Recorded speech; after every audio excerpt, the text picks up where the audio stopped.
आज से 2200 साल पहले एक चाइनीज बुक लिखी गई थी जिसका नाम है classic of mountains and seas. इस बुक में 277 डिफरेंट एनिमल्स को डिस्क्राइब किया गया था। इनमें से कुछ एनिमल्स के पास बहुत ही एक्स्ट्रा ऑर्डिनरी पावर्स हैं, जैसा कि dragons, phoenix, nine tailed fox, ऐसे बहुत सारे अजीब एनिमल्स जिन पे आप लोग तो शायद यकीन ना करें, लेकिन चीन की हिस्ट्री में इनकी बहुत ज्यादा अहमियत है और आज भी लोग इन क्रिएचर्स पे और इनसे जुड़ी सब कहानियों पे पूरा यकीन रखते हैं। आज की इस वीडियो में हम उन चाइनीज मिथिकल क्रिएचर्स और उनसे जुड़ी स्टोरीज के बारे में जानेंगे जो 2021 में आने वाली एक movie Shang Chi and the legend of 10 rings में दिखाए गए थे। एक सेकंड, ये क्या है? ये क्या चीज है? हाँ, इस एनिमल का नाम है दी चियांग। इसको शांग-ची मूवी में मोरिस का नाम दिया गया था। इसका फेस और आंखें तो नहीं होती, लेकिन इसकी 6 टांगे और 4 पंख होते हैं। चाइनीज स्टोरीज में ये क्रिएचर माउंटेन्स का ख्याल रखता है। कुछ लोग इसे एक खुदाई परिंदा भी समझते हैं और कुछ लोगों का कहना है कि ये एक छोटे मासूम बच्चे की तरह कंफ्यूज क्रिएचर है जो सब कुछ खराब करता रहता है। क्योंकि इसका फेस और आंखें नहीं होती, इसलिए इसको खुद भी नहीं पता चलता कि ये किस डायरेक्शन में है। इस क्रिएचर को डांस और सिंगिंग से बहुत ज्यादा प्यार है। ऐसा ही एक क्रिएचर ये भी है जो झूमता और गाता रहता है। फिनिक्स के बारे में कहा जाता है कि ये सूरज से निकला है और ये सब परिंदों का बादशाह भी है।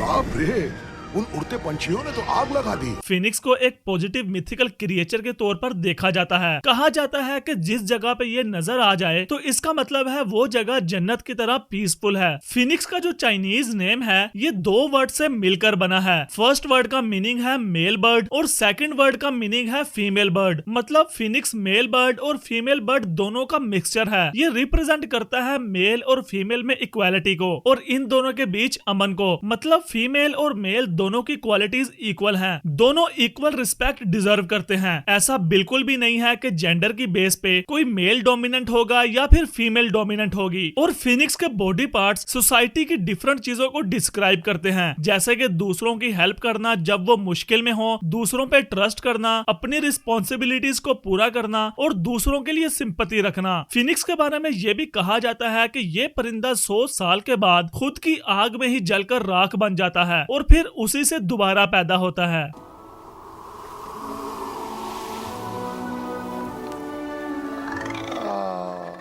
नेक्स्ट एनिमल है nine tailed fox. Chinese culture में माना जाता है कि नाइन टेल्ड फॉक्स के पास बहुत सारी मैजिकल पावर्स हैं और सबसे ज्यादा जिसमें ये फेमस है वो किसी दूसरे का रूप लेना है। ये अपनी लाइफ के 100 साल पूरे होने के बाद एक औरत का रूप ले सकती है। एक बहुत ही फेमस स्टोरी भी है नाइन टेल्ड फॉक्स के बारे में कि शैंग डायनेस्टी का बादशाह किंग जो औरतों और शराब का बहुत ज्यादा शौकीन था और उसकी सबसे ज्यादा पसंदीदा औरत जिसका नाम था डाजी, और इस डाजी की रूह को नाइन टेल्ड फॉक्स ने मार के इसकी बॉडी को अपना लिया था और फिर किंग जो के साथ मिलके लोगों पे बहुत ज्यादा जुल्म करना स्टार्ट कर दिया था और अपने दुश्मनों को बहुत अलग अलग तरीकों से टॉर्चर करते थे। चाइनीज कल्चर में माना जाता है कि शैंग डायनेस्टी की तबाही की सबसे बड़ी वजह डाजी है जो एक नाइन टेल्ड फॉक्स थी। नाइन टेल्ड फॉक्स के बारे में यह भी कहा जाता है कि ये 1000 साल तक दुनिया में रहती है जब तक इसकी 9 टेल्स कंप्लीट नहीं होती और उसके बाद ये जन्नत में जाके खुदाओं के साथ मिल जाती है। लेकिन नाइन टेल्ड फॉक्स कभी भी रहमदिल नहीं बनती, ये हमेशा ऐसे ही जालिम रहती है। लेकिन ये एनिमल बहुत ही ज्यादा पीसफुल और बस अपने काम से काम रखने वाला है। इसका नाम है चीलिन। इसकी बॉडी हॉर्स की तरह, स्केल्स ड्रैगन्स की तरह और इसके 2 सींग भी होते हैं। इसे चाइनीज यूनिकॉर्न भी कहा जाता है। वैसे तो चीलिन बहुत सारे कलर्स में होते हैं, लेकिन ये ज्यादातर गोल्डन कलर में ही नजर आते हैं। कहा जाता है कि 481 से 722 बीसी के दरमियान एक चीलिन का शिकार किया गया था, जिसके बाद चीलिन ने इंसानों की दुनिया में आना छोड़ दिया था। लेकिन उसके बाद भी लोग चीलिन की पेंटिंग्स और मूर्तियां बनाते रहे हैं। इसीलिए कुछ लोगों का मानना है कि एक चीलिन का शिकार होने के बाद भी ये इंसानों की दुनिया में आए हैं और लोगों ने इनको देखा भी है, क्योंकि चीलिन के बारे में कहा जाता है कि ये बस वहीं पे सामने आता है जहां किसी बहुत ही ज्यादा अच्छे और रहमदिल बादशाह की हुकूमत हो। आज से 2600 साल पहले येलो एम्परर के गार्डन में एक चीलिन सामने आया था। येलो एम्परर इतना ज्यादा अच्छा था कि इसके बारे में बहुत सारे स्कॉलर्स कहते हैं कि ये एक खुदा था जिसको बाद में लोगों ने अपनी कहानियों में इंसान बताया है। और कुछ तो ये भी कहते हैं कि येलो एम्परर अपनी जिंदगी के आखिरी वक्त में एक ड्रैगन बन गया था और दूसरी बार चिलिन नजर आया था जब एक चाइनीज फिलोसफर जिसका नाम कन्फ्यूशियस था वो पैदा होने लगा था और बाद में इस फिलोसफर ने लोगों को सही और गलत के बारे में बताया था। बेसिकली कहा जाता है कि चिलिन वहीं पे सामने आता है जब कोई अच्छा इंसान बादशाही कर रहा हो जो लोगों का ख्याल रखता हो या फिर कोई अच्छा इंसान पैदा होने वाला हो, ये उनके आने की निशानी बनता है। नेक्स्ट एनिमल है स्वानी। ये क्रिएचर लाइन की तरह ही दिखता है और कुछ पेंटिंग्स में तो इसके सर पे सींग भी देखे जा सकते हैं। चाइनीज कल्चर में शेर की तरह दिखने वाले हर जानवर को ही स्वानी समझा जाता था, लेकिन जब चाइनीज लोगों ने इंडिया की सिल्क रोड पे पहली बार लाइन को देखा तो उनको यही रियल स्वानी लगा। हान डायनेस्टी के टाइम पे बहुत सारे लोग लाइन्स के बारे में जान गए थे और उससे पहले बहुत ही कम लोगों को पता था लाइन्स के बारे में। बुद्धिस्ट कम्युनिटी की वजह से भी लाइन्स के बारे में बहुत सारे चाइनीज को पता चला था, क्योंकि बहुत सारे बुद्धिस्ट मॉन्क्स इंडिया ट्रैवल करते थे बुद्धिज्म को स्टडी करने के लिए और फिर वहां लाइन्स को जब देखते थे तो वापस चाइना जाकर लाइन्स की पावर के बारे में कहानियां सुनाते थे।